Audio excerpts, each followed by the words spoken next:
Bueno, ahí hoy día el tema del Arca de Noé, más las tradiciones y algunas cositas que se quedaron del día de ayer. Aquí están viendo ustedes la inauguración del Arca de Noé en tamaño real que se inauguró en Kentucky, en Estados Unidos. Es un arca hecha por el Ministerio de Answering Genesis, es de tamaño 1:1 y tiene muchas presentaciones interiores donde muestran animales, muestran la idea como debió haber sido el arca interiormente, muestran también exhibiciones de creación y es una exhibición completa. Ya lo han visitado más de 1 millón de personas desde que se inauguró y van a ver ahí incluso un video donde se ve el interior de este buque. Se llama Ark Encounter. Y se inauguró el año 2016. A ver. Y les voy a mostrar este video que estaba partiendo, que es una visita que hizo el expresidente Carter, Jimmy Carter, al Arca, porque él es un cristiano comprometido, bautista, ¿sí? Y él visitó el Arca como una seña de su apoyo y su aprobación, digámoslo así, de este proyecto, que fue muy discutido. Lamentablemente estas cosas, pese a ser positivas para el turismo, recibió cualquier ataque de los evolucionistas, de los escépticos de la zona, y prácticamente trataron de tirarlo abajo, pero vez tras vez tras vez. Pero el proyecto salió adelante y, como digo, ha tenido mucho éxito. Ahí está.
Bien, no es la única arca que existe en el mundo, también hay otra que está en Hong Kong, que es modelo también 1:1, y es un hotel realmente. Esta tiene animales de plástico, como se ven en las figuras, pero pueden ver el tamaño, que es lo importante. Ese es el tamaño de la proa, de los costados, y hay una tercera arca que está en Holanda, en Ámsterdam, construida por Johan Hubert, también de escala 1:1. Tiene sus propias ideas de las ventanas por los lados, eso tal vez no es el modelo bíblico, pero por lo menos da un énfasis a esto. Estas son las instrucciones que dio Dios a Noé para construir el arca. Génesis 6, 14 al 16. Hazte un arca de madera de gofer, le harás aposentos y la calafatearás con brea por dentro y por fuera de 130, ¿cierto? De 300 codos de longitud, 50 de anchura y 30 de altura. Le harás piso bajo, segundo y tercero. Estas son las instrucciones que el Señor le dio a Noé. Parece que fuera poco, parece que fueran instrucciones muy generales, pero no es así, son instrucciones bastante importantes, especialmente en el aspecto náutico. Cuando se entregan estas instrucciones, Ya se está dando el tamaño del buque, se está dando qué calado va a tener, qué forma va a tener y muchas otras cosas más. La estabilidad, de hecho, se determina por esto. Así que es una información muy útil. Ahí está. Entonces Noé comenzó a construir esto que estaba siendo instruido por Dios, con la ayuda de sus hijos y posiblemente de mucha gente más. Sabemos que esa gente no pasó, el resto de la gente al otro lado, pero por lo menos no fueron solamente ellos. Esta construcción duró 120 años, así que también hubo bastante tiempo para ir aprendiendo en el camino. El arca, Ellen White dice que fue hecha de ciprés o madera de gofer. Fue una construcción de gran durabilidad, que no hay sabiduría humana que pudiera inventar. Dios fue el diseñador. O sea, Dios diseñó el arca, hizo, como que dice, los planos, le indicó cómo hacerla. Y Noé fue su constructor maestro. Así que esta idea de que él no tenía experiencia náutica, esto acá, no importa. Él era una persona bastante inteligente y tenía la capacidad de hacer lo que el Señor le iba indicando. También la forma del arca no necesariamente tenía que ser cuadrada, porque la forma del arca está definida por la palabra tebar, que se usa en la Biblia solamente 2 veces. Una es para el arca y la otra para la canasta de Moisés, donde fue puesto Moisés en el Nilo hasta que lo recibió la princesa. Y en una canasta, obviamente, más bien tiende a ser así, como estamos viendo en el dibujo.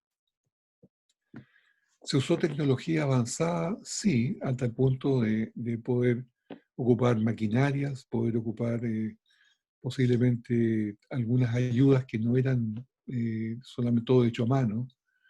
Sí, no creo que electricidad, pero por lo menos, como ven ahí, hay grúas, hay carros, hay bastantes formas de ayudarse y animales también que lo podían hacer la fuerza.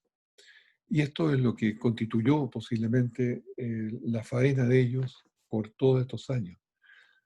Dios le dio las dimensiones exactas a Noé para que el arca y direcciones explícitas en cuanto a su construcción en cada caso, en cada paso que tenía que dar. Eso está también, Ellen White lo dice. Y Génesis 22, y lo hizo así Noé, hizo conforme a todo lo que Dios le mandó. ¿Ya? Y ahí entonces un conjunto trabajando. Hay buques antiguos que se habrían copiado del diseño del arca, buques griegos y buques del Mediterráneo. Y en cuanto a la proa levantada, en cuanto a la popa afilada, una serie de detalles que son propios, se cree, del arca.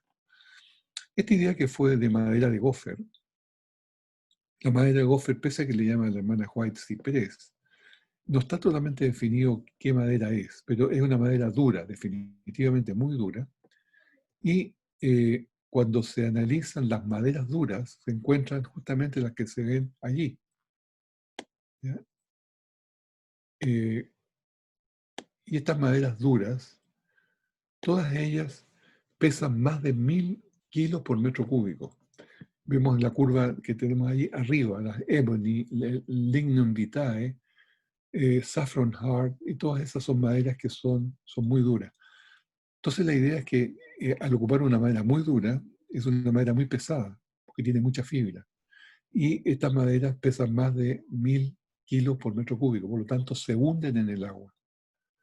Ya, entonces el arca no flotaba porque era madera, el arca flotaba porque tenía una forma y dejaba un lugar vacío adentro del cual producía la bullantez. O sea, definitivamente es como ponerle fierro. Los buques son de fierro también, pero no se hunden porque son de fierro, sino que no se hunden porque tienen un volumen interno el cual desplaza agua. Los árboles de ese tiempo se estima que eran por lo menos de 10 metros de altura y de 1 metro de diámetro. Por lo tanto, eran árboles que pesaban más o menos 5 toneladas cada uno. Y se debieron haber ocupado unos 800 árboles para hacer y construir el arca. Por lo tanto, el peso del arca vacía, sin animales, sin agua, sin alimentos, sin nada, tuvo que haber sido del orden de 4000 toneladas. Esto es un estudio de factibilidad que se hizo del arca, a propósito, no es una cosa que salió del aire. Elena de White escribió también, los árboles eran mucho más grandes, la madera era de grano fino y muy dura como piedra, requería de mucho más tiempo y trabajo prepararla para construir. Estos árboles eran de gran durabilidad y no se pudrirían por muchos años. Ahora, el desplazamiento del arca. Génesis 7:20, el desplazamiento es cuánto se hundía dentro del agua el casco debido a la carga que tenía. ¿Ya? Eso es, el desplazamiento, por lo tanto, es cuánto pesa el arca y es considerando eso que se está hundiendo. Dice que el agua alcanzó 15 codos más arriba y los montes fueron cubiertos. Ok, entonces estos 15 codos nos dicen de que por lo menos el arca tuvo ese calado. ¿Ya? La profundidad del calado determina el volumen, por lo tanto, desplazado por el buque y su capacidad de carga. Y el calado ya cargado puede asumirse eh, que es la mitad del el alto del casco. Entonces, cálculo, fórmulas, y llegamos a que el peso total del arca, cargado con casco, con todo, era 21.016 toneladas. Si le descontamos las 4.000 que pesaba la estructura del casco de madera, llegamos a una carga útil de 17.000 toneladas. Después le da instrucciones, le dice, le harás aposentos. Esto significa divisiones, cuartos, separación entre los animales. No van a estar todos juntos como en un gran estadio, sino que van a estar todos en compartimentos, en aposentos. Esto es muy importante. Para un buque existe un gran peligro que se llama la superficie libre. ¿Ya? Eh, la superficie libre puede ser fatal para un buque. Ahí tenemos en la imagen de arriba un pesquero, el cual tiene una bodega grande, que está llena a la mitad solamente. El problema es que esa bodega está muy mal hecho ese buque o esa carga, porque si ese buque se escora a la derecha, se inclina hacia la derecha, se le van todos los peces o los pescados ya al lado derecho y le cambia el centro de gravedad. Y ese buque lo más probable es que se dé vuelta. ¿Cómo se evita esto? Dividiendo, haciendo compartimentos, separando en muchos compartimentos. Entonces ahí el centro de gravedad no se mueve, queda siempre en el mismo lugar. Y esa es la forma como se hacen los buques. Por lo tanto, esta instrucción de que le harás compartimentos no es solamente así como separar por piezas, sino que también evitar este gran peligro de un buque. Los compartimentos internos también contenían sistemas para recoger el guano y hacer otras cosas, que es parte del estudio de factibilidad. Después le dice, le calafatearás, con brea por dentro y por fuera. Desde luego, la primera intención es hacer la impermeabilización del buque, para que no entre agua, para que pueda mantenerse estanco. Perfecto. Pero esa es una intención. Hay una segunda, que la voy a explicar de inmediato. Ahora, la brea que se ocupó para calafatear el interior, se hacen objeciones de que cómo pudo usarse brea de petróleo si el petróleo recién se creó después del diluvio, debido a las plantas y a los animales y todo eso. Bueno, no es tan así, porque lo que se ocupó no es brea de petróleo, sino que es brea de pino, del árbol pino. Y esa brea de pino es sumamente conocida hoy día para calafatear, porque es una resina que se extrae de los pinos, como se ve arriba a la derecha. Y esa, cuando se usa, tiene una tremenda viscosidad, que la cual impide que el agua pase. Por lo tanto, cumple con esa parte. Y también el segundo efecto que tiene es que cuando se calafatea una plancha de madera, se le cubre con esta brea por ambos lados, se produce un efecto que lo describía muy bien un programa semicientífico que se llama Cazador de Mitos, o que lo dan en televisión. Y este show semicientífico decía justamente que habían experimentado con planchas de madera. Habían puesto planchas de madera y habían puesto una carga de explosivo de C4.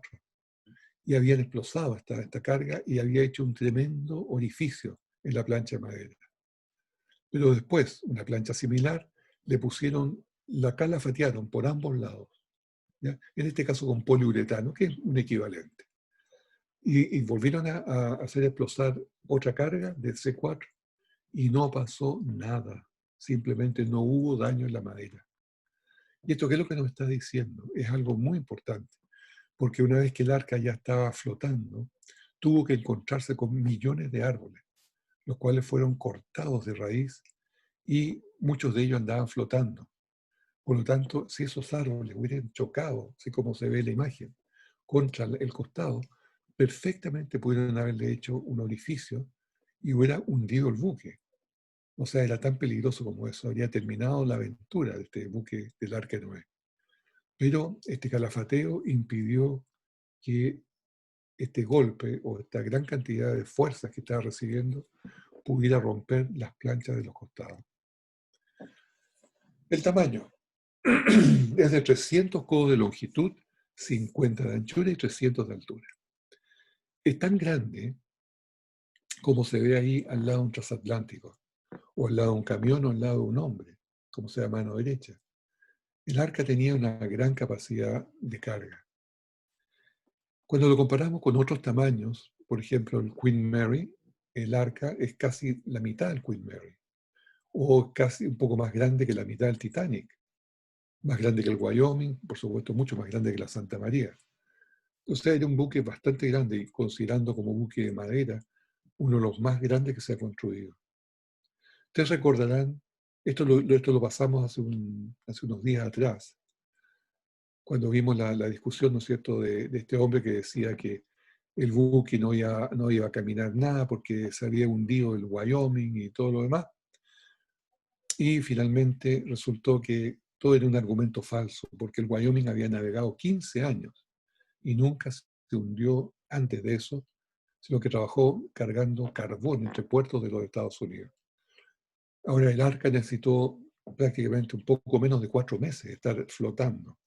Así que sus problemas eran de mucho menos tiempo.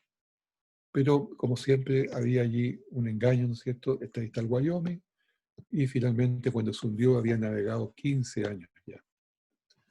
Se hizo una investigación de seguridad y de estabilidad y de competencia estructural para el arca por un grupo de arquitectos navales, ingenieros navales de coreanos. Y fue muy interesante este estudio porque lo evalúa todo positivamente. Y voy a destacar algunos aspectos. Por ejemplo, se descubrió que, o sea, se midió simplemente, el largo es 6 veces el ancho.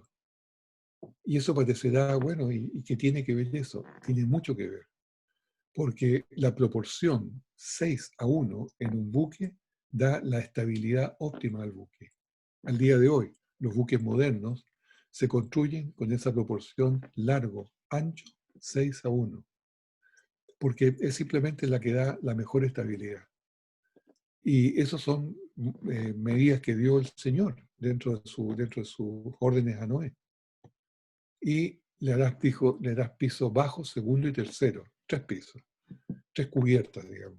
También eso le da solidez estructural a esta nave, teniendo 3 cubiertas por todos los refuerzos que va a tener entre medio.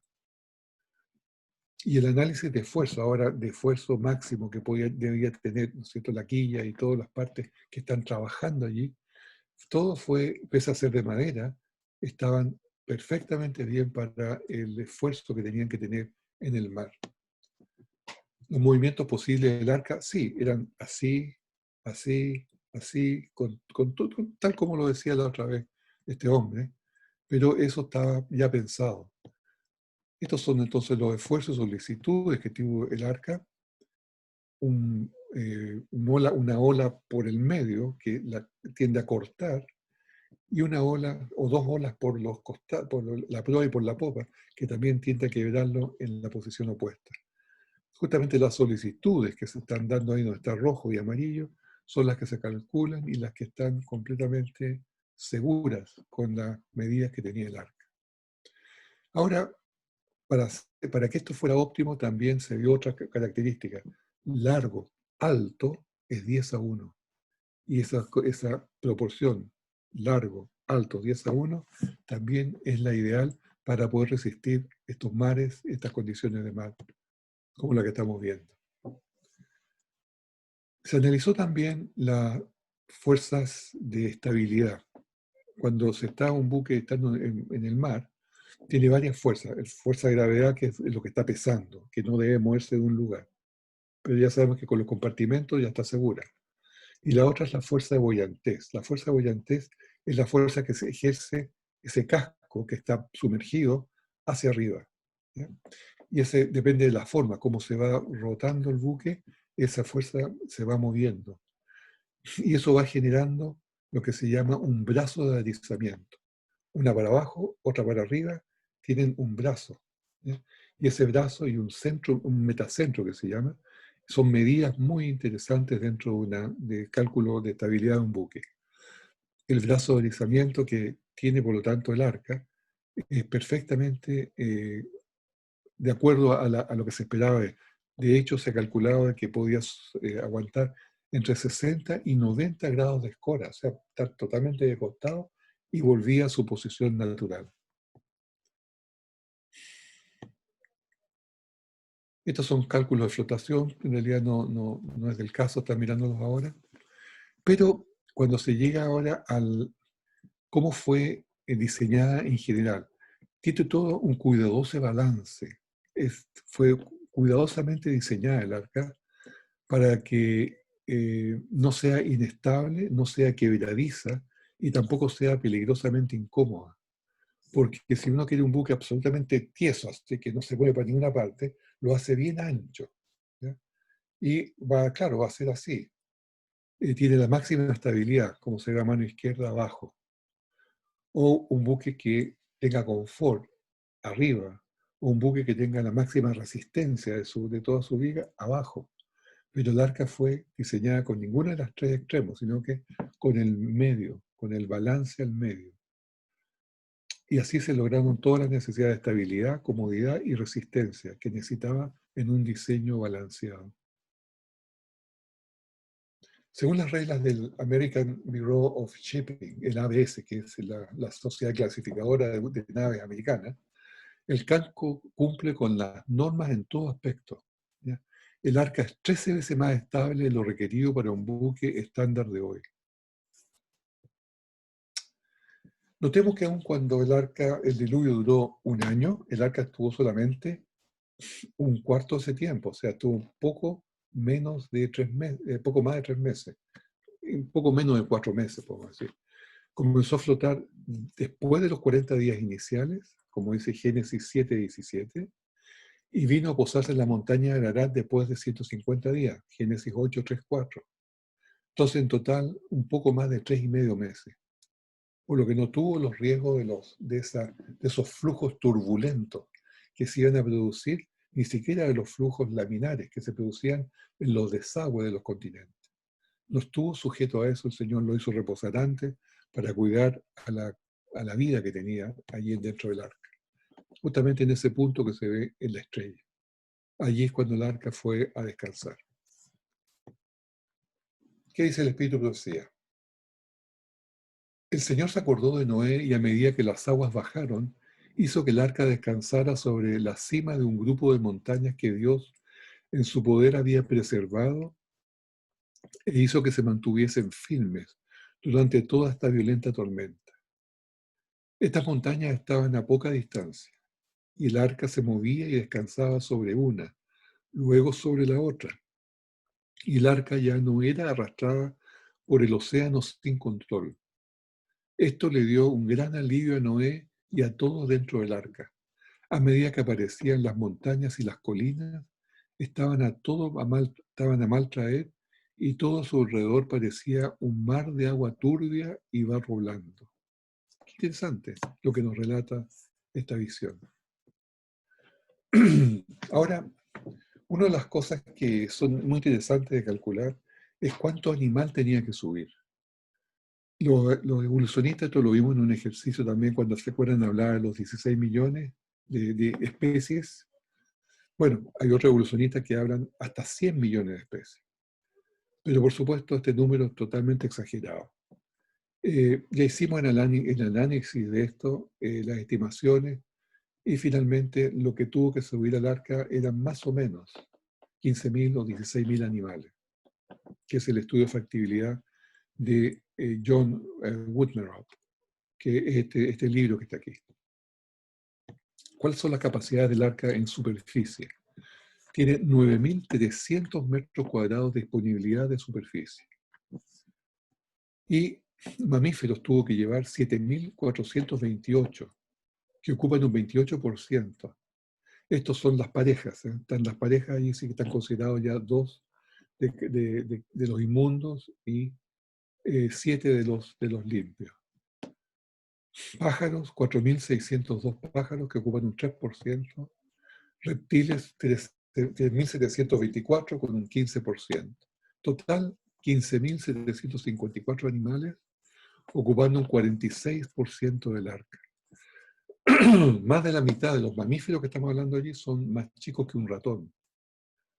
Muchos animales posiblemente hibernando, es una posibilidad, y la mayoría de ellos de una edad adolescente, porque era obvio llevar animales jóvenes para que después se reprodujeran por mucho más tiempo. Todo esto es un estudio de factibilidad de John Woodmerhoff. Todas estas cosas son siempre modelos, no son una cosa ya dura así como la escritura. La escritura es definitiva. Todos estos estudios de modelo y cosas así pueden variar en la medida de diferentes criterios.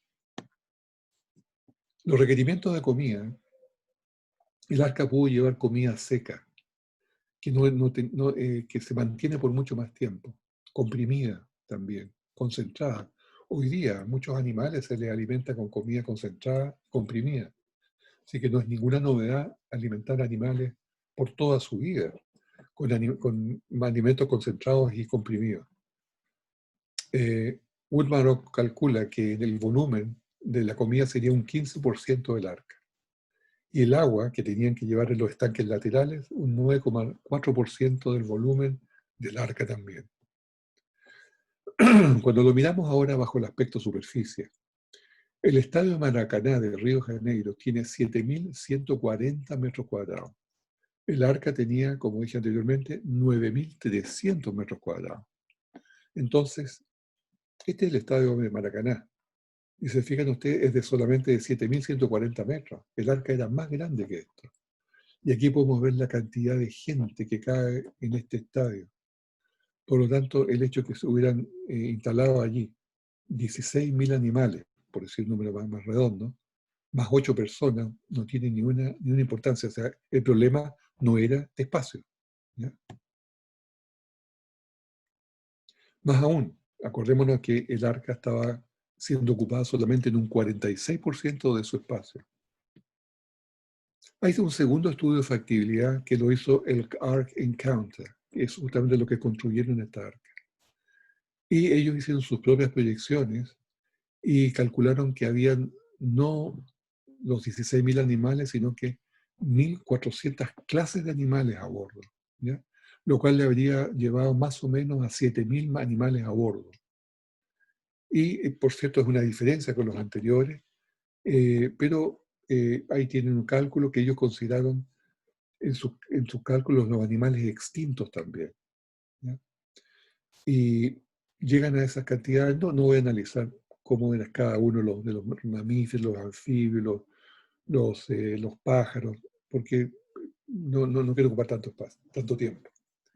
Ahora, el tamaño de los animales, como repito, son animales juveniles, que es lo más lógico, y variedades pequeñas. ¿Para qué poner el perro grande, digamos, sino que puso el lobo en este caso? ¿Para qué llevar animales que tenían, que dentro de su tipo había uno más grande y otro más chico? Llevar más chicos, porque ocupan menos espacio, comen menos, crean menos desechos, son más fáciles de manejar, aguantan más estrés, tienen más resiliencia al sufrimiento, y al ser juveniles alargan su vida reproductiva después del diluvio. Y considerando, de hecho, estos tamaños masivos de elefantes y dinosaurios, los animales del arca probablemente eran mucho más pequeños que lo habitualmente se asume. Se estima que los animales grandes no eran más de un 15%. Y cuando decimos grande, es un peso de sobre 10 kilos. Pero la mayoría eran más pequeños, como un perro sabueso más o menos. Y partiendo en la categoría de 1 a 10 gramos, hay también una cantidad enorme de ellos. Así, el rango de tamaño con el mayor número de animales va entre 10 y 100 gramos. ¿Ya? Esto es un estudio detallado, así que ellos pudieron ir detallando por cada especie de animal cómo eran los tamaños y cómo podrían ocuparse los espacios. Y de hecho, el Señor subió los animales de una forma sobrenatural. Fue 7 días que los fue llevando de a parejas, caminando hacia el arca. Él eligió el ADN que quería preservar. Él eligió, por supuesto, cada uno de los animales que había creado, a todos. No tenía por qué estar restando alguno, excepto con un par de excepciones que vamos a verla después. Y desde luego los canguros no tuvieron que saltar desde Australia, como se hace una burla de vez en cuando, porque no había Australia. Australia era parte de la Pangea, era todo un solo continente. Y el Señor supo cómo tomaba cada uno de los animales y los fue llevando hasta el arca. Pero notemos también que este acto milagroso de ver a los animales pasar de par en par, pacíficamente hacia el arca, eh, todos los ojos lo vieron, los que vivían en el mundo, y se dieron cuenta de que era Dios que estaba actuando, pero no los convirtió, no les hizo doler el alma de cómo se habían comportado y volverse a Dios, para nada, simplemente se burlaban de todo lo que estaba pasando, y se burlaban de Noé cuando se cerró la puerta. ¿Hubo que subir un perro de cada raza al arca? No, creo que lo hemos repetido un par de veces. El, el Señor embarcó solamente a los lobos, a la loba y la loba arriba, que se llaman los lobos ancestrales. Y ellos tenían todo el ADN necesario para poder crear posteriormente a todas las especies de perros. ¿Ya? Esto hemos hablado varias veces de este tema. Y por lo tanto fue necesario solamente un par. Lo mismo vale para los caballares, lo mismo vale para los felinos y para los osos, que lo vamos a ver un poquito más adelante. La revista Science, en el año 2002, noviembre, publicó un estudio con el siguiente descubrimiento. Dijo, los perros domésticos tienen su origen en los lobos y ha sido bien establecido. Examinaron el ADN mitocondrial de 654 perros domésticos de cada raza existente y sugirió un origen común de todos los perros de un solo pool genético, siendo el lobo el antecesor de todos los perros. Y cuando hablo de la revista Science, estoy hablando de una revista evolucionista. O sea, ellos también reconocen que todos los perros vienen del lobo, aun cuando sean evolucionistas. Ahora, no solamente fueron los lobos y para los perros, sino que existe evidencia de que pasó lo mismo, que los 39 especies de felinos descendieron solamente de un par de felinos ancestrales. El oso negro, el oso grizzly, el oso polar, el oso café, también tienen su ancestro común dentro de la familia de los osos. O sea, el oso polar, el blanco ese, con el oso negro que está en el Parque Yellowstone, o el oso grizzly que está en Siberia, qué sé yo, todos esos tienen un origen común. Los delfines y las ballenas también tienen de origen común. Y de hecho se pueden hibridizar, o sea, se pueden reproducir entre los dos y producir un wolfing. Los caballos, las cebras y los burros también provienen de un solo pareja de animales, porque las mulas, los zonki y las mulas, los zonki y los sources son todos mezclas entre ellos. Las cabras y las ovejas, curiosamente también, venían de una cabra-oveja ancestral. Son parientes, las cabras y las ovejas. Y de la misma forma se están haciendo proyectos de estudio. Esta cosa está avanzando, pero no está totalmente terminada. Se está buscando el genoma del elefante y ya se cree que hay perfecta unión entre el elefante asiático, el elefante africano, el mamut y aquellos elefantes peludos que fueron extinguidos después de la edad de hielo. Como decía de los felinos, no necesitó solamente un par de felinos, que por supuesto no serían nada parecidos a los gatos domésticos de hoy día. Ellos tenían, esos gatos, esos felinos ancestrales, tenían toda la información genética para producir toda la variedad de felinos, incluyendo leones, tigres y chitas. Y así, todas las variedades que vemos de felinos hoy día descienden y se diversificaron de los felinos del Arca de Noé. Eso, a propósito, es un estudio que salió de la doctora Elizabeth Mitchell. Esto no es cosa que se me ocurrieron a mí. Son todos estudios que voy yo tomando de las revistas especializadas. Conclusiones, entonces. Como buque de madera, resiste bien las tensiones y compresiones impuestas. Su calafateo por dentro y por fuera le protegió de impactos externos de árboles. Sería casi imposible volcarla, dado que podría escolarse hasta 90 grados. Sus proporciones 6:1 y 10:1 la hacen óptima para el mar. La carga bien compartimentada elimina el peligro de las superficies libres. Por lo tanto, 120 años golpeando el martillo, haciendo el trabajo, fueron llamados que se hicieron a la gente para que se arrepintiera, para que viniera al Señor, para que finalmente entrara al arca y salvarse. Sabemos que hoy día el arca de Noé representa a la iglesia. La iglesia es la que llama a la gente para que entre a la iglesia, porque en un momento se va a cerrar la puerta. Noé hizo su llamado final y la puerta después se cerró. Y el Espíritu Santo se retira. Por lo tanto, eh, está ya ya está imposibilitado el hecho de poder entrar al arca o entrar ya al arrepentimiento, a la iglesia y a la salvación. De hecho, cuando alguien baja al descanso, ya llegó ese momento.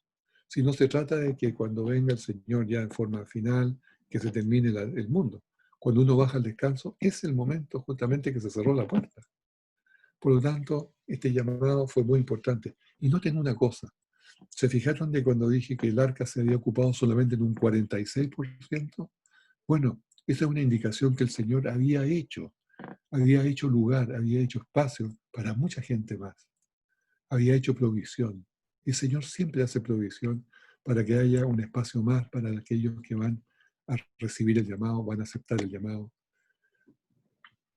de arrepentimiento. Población era enorme de ese tiempo. Hemos hablado de 265 millones de personas. Y la hermana White dice, la población antediluviana era enorme. Noé cumplió la voluntad de Dios al llevar el mensaje de Dios a una gente impenitente, amadora del placer y corrupta. Solo 8 de los habitantes de esa enorme población aceptó las advertencias y buscó el refugio en el arca y se salvó.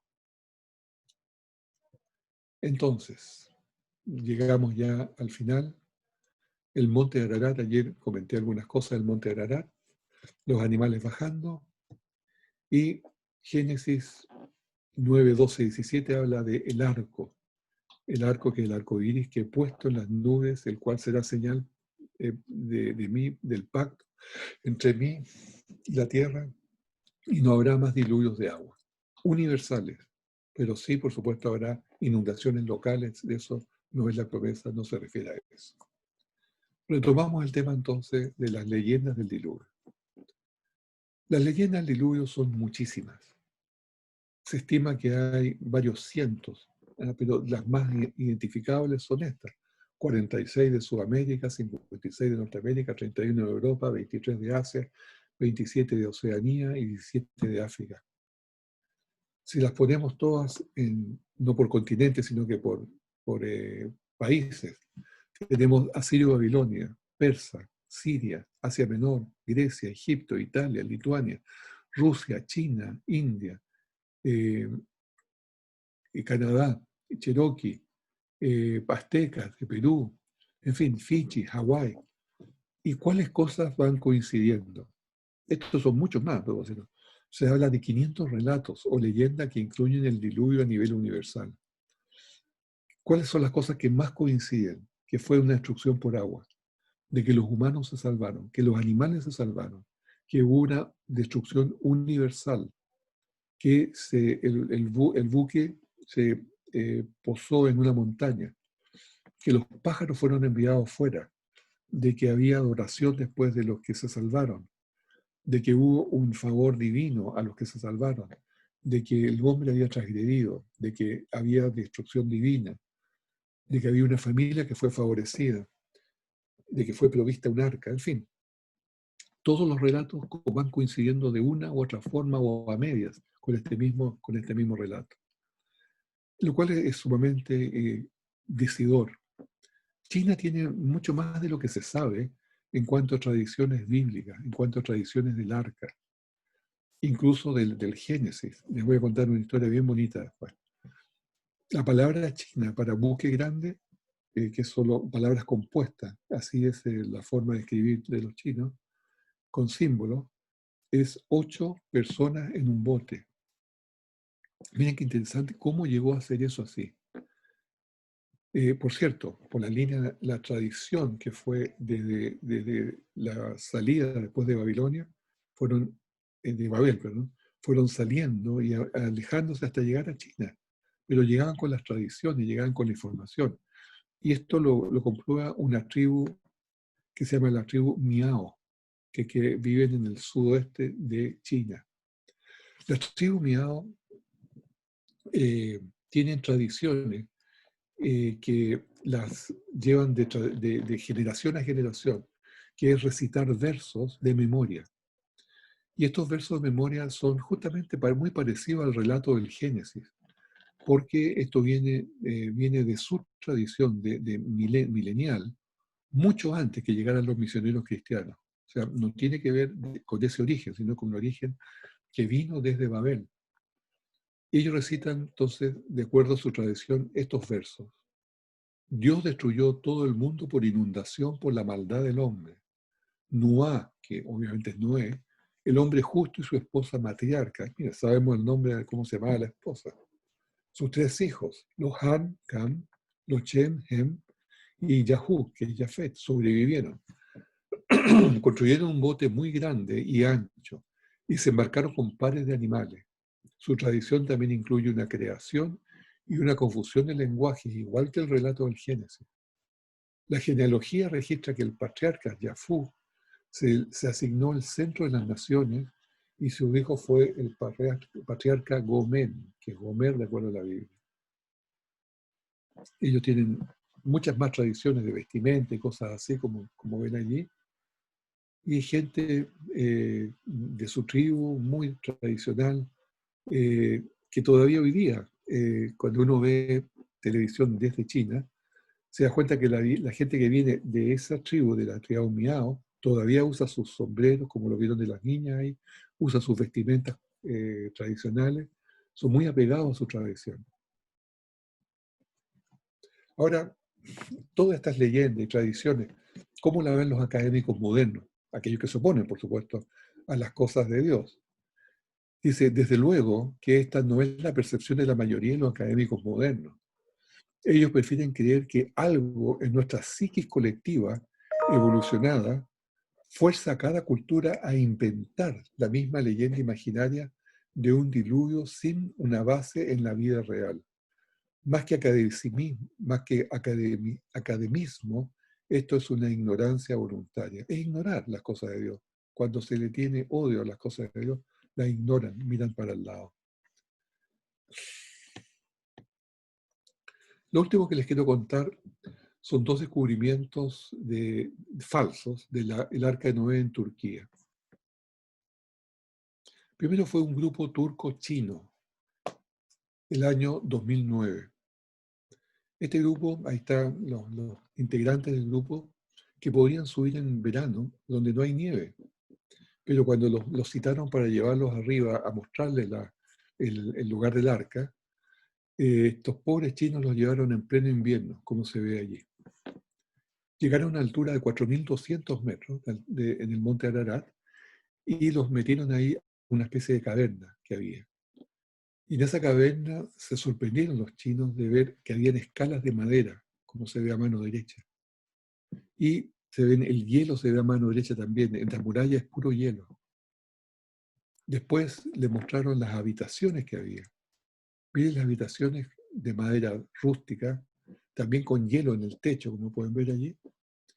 Y otras habitaciones más, incluso hasta con paja. Y otras habitaciones hasta con colgadores de ropa. Era, pero fantástico. Los chinos salieron, pero al mundo, así con un parlante para dar a conocer que tenían el arca, que habían ahora ya, tenían fotos, tenían películas, tenían la demostración de que el arca allí estaba, que estaba en el monte Ararat, etcétera, etcétera. Fue realmente espectacular. Que había también un gran salón, posiblemente donde habitarían las jirafas, me imagino. Y que todo lo que habían encontrado bueno, estaba en esa proporción, las escalas, unos troncos y unas habitaciones, 7 habitaciones en total. Y decían que era la parte B, había una parte A que tenían que todavía seguir descubriendo. Hasta ese momento era todo maravilla. Hasta que comenzaron rumores de que el asunto no era tan blanco, que había una cosa, parte que no estaban diciendo. Y esa parte eran los mismos obreros que habían llevado para hacer todo esto. ¿Qué es lo que había pasado? Al año siguiente, el doctor Don Patton, que es del grupo creacionista, visitó el sitio para comprobarlo. Y allí está, prácticamente en la entrada de la caverna. Y quedó descubierto que era un fraude, que habían llevado los turcos una serie de obreros a trabajar a ese lugar para hacer las habitaciones, para hacer las escalas, para construir todo lo que se veía y lo que le mostraron a los chinos. ¿Y, y cuál era el objetivo? Era atraer turistas. Entonces, hacer de esto un centro turístico y un platal de dólares de todos los que iban a visitar esto, porque los cristianos, obviamente, iban a querer ir a ver lo que quedaba del resto del arca. Y esto, debido a que esto era un glaciar, estaba metido con un glaciar, comenzó a aplastar y a romper todas estas habitaciones que había. Y aquí a mano derecha abajo se puede ver un pedazo de madera que no era madera tan antigua como se pintaba. Era un pedazo de madera nueva pintada con ceniza para engañar. Esto quedó allí, por supuesto. Pero fue un fraude, que eso es lo terrible. Y el segundo fraude que existe de referente al arca es uno que montó Ron Wyatt. Este es el lugar que se llama Durupinar, que no está en la cumbre como estaba este otro, sino que está en las alturas de Ararat. Y podrán notar ustedes que tienen unas venas blancas allí, unas líneas blancas. Bueno, esas líneas blancas las puso justamente Ron Wyatt y su equipo, cuando supuestamente él fue midiendo con un aparato, un radar le llaman ellos, de subsuelo, y fueron marcando lo que ellos iban reconociendo, haciendo esas líneas como que eran líneas no naturales, sino que del buque. ¿Ya? Ahí está Turupinar visto de otra parte, pero este dibujo de la derecha es el que él clamó que había encontrado. Todas esas líneas son las que se ven en el dibujo anteriormente. Y todos se ven, todos los compartimentos, todos esos puntos negros son supuestamente los remaches que encontraron, que fue detectando el radar. Y todas esas líneas eran también cuadernas, es parte de la estructura del buque. Fantástico. O sea, nadie va a dudar que el dibujo que está a la derecha es un buque hecho por el hombre. Y dada la posición, el tamaño y todo lo demás que coincidía muy bien con el tamaño del arca, sin duda que se había descubierto el arca. También miraron los costados, supuestamente encontraron costillas del buque, encontraron anclas, encontraron un montón de otras cosas que ellos sumaron a este descubrimiento. Pero después, cuando fueron un equipo nuevamente para verificar, porque todas estas cosas se verifican, no se pueden aceptar solamente porque lo dijeron, vamos a verificar. Fueron con el mismo equipo y midieron las mismas cosas que ahí estaban tratando de decir que la habían descubierto, y lo que se encontró es lo de la mano izquierda, que son líneas totalmente naturales, geológicas. No había nada de lo que se estaba diciendo a la derecha. O sea, era un fraude. Además, ahí está la altura de Ararat, había tres formas parecidas que son de la ladera cuando va cayendo el material, se van abriendo por la roca. Y tenían tres de esas formas muy parecidas. Ahora voy a Ron Wyatt. Ron Wyatt fue un experto en falsos descubrimientos. Y voy a gastar un poquito de tiempo acá. Son las 9, me quedan 4 minutos. Ron Wyatt declaró haber descubierto el Arca del Pacto, o sea, donde estaban las tablas de la ley. Me voy a referir al final de eso. Las ruedas del carro del faraón bajo el Mar Rojo. La verdadera Sodoma y Gomorra, con edificios y pilas de sulfuro y ceniza. El arca de Noé, la que estamos hablando. El verdadero monte Sinaí, la roca de Joreb, el verdadero sitio del terremoto de Coré, la casa de Noé, las tumbas de Noé y su esposa, junto a las joyas que eran valiosísimas, que White alega que se las llevó a su casa y que se las robaron. El verdadero sitio de la crucifixión de Cristo, arriba de una cueva donde estaría una especie de grieta, donde cayó sangre de la cruz de Jesús y cayó arriba del testimonio, del arca del testimonio. Y que él tomó una muestra de esa sangre, pero que tenía solamente los cromosomas maternales, no los paternales. Tenía la mitad de los cromosomas. Y, por supuesto, eso no lo puede demostrar, no lo puede, nada de eso. Y también encontró las tablas de la ley de Dios con bisagras de oro. A todo esto se le pidió muestras, que demostrara, que mostrara fotos, que mostrara evidencia. De nada tiene evidencia. Y estos son los videos que venden. La fundación de él o los que le sucedieron porque él falleció hace tiempo. Entonces, eso es lo que yo recomiendo siempre cuando los hermanos me preguntan, pero es que yo tengo los videos, son tan espectaculares, tan bonitos. O sea, uno le enciende la fe, pero con mentiras. Entonces, ¿qué hay que hacer con los videos, con lo que tengan de esto? Botarlos a la basura, porque son un falso testimonio. Y ahí están las cosas que se encontraron falsas. Por ejemplo, el radar que mostraba la estructura del bote, falso. Que había una formaciones metálicas regulares, falso. Que el laboratorio mostró que había láminas de madera petrificada, falso. Que los científicos turcos habían encontrado remaches de metal, falso. Que los artefactos metálicos se habían probado en el laboratorio, falso. Que había costillas del buque que se estaban viendo por los costados, falso. Que había mucha madera petrificada, falso. Y que la comisión de turismo de los turcos había confirmado que era un bote, falso. Con eso, ¿qué se puede avanzar? Hoy día sigue la búsqueda en el Ararat y en otros lugares. Ahí tenemos el Ararat grande al medio y al lado derecho el Ararat chico. Son dos volcanes. ¿Ya?